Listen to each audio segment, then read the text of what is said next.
حدیث اباؤٹ زکوٰۃ۔ زکوٰۃ نہ دینا گناہ کبیرہ ہے۔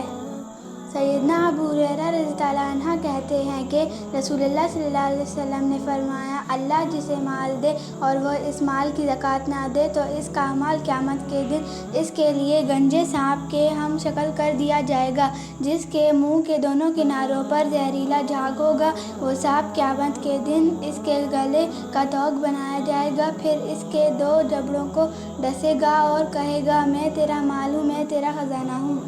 پھر آپ صلی اللہ علیہ وآلہ وسلم نے سورہ آل عمران کی یہ آیت تلاوت فرمائی، جو لوگ ان چیزوں میں بخل کرتے ہیں جو اللہ نے ان کو اپنے فضل سے دی ہیں، وہ یہ نہ سمجھیں کہ یہ روش ان کے لیے بہتر ہے، نہیں بلکہ یہ ان کے لیے بہت ہی بری ہے، اور جس چیز میں انہوں نے بخل کیا اس کا انہیں قیامت کے دن طوق پہنایا جائے گا۔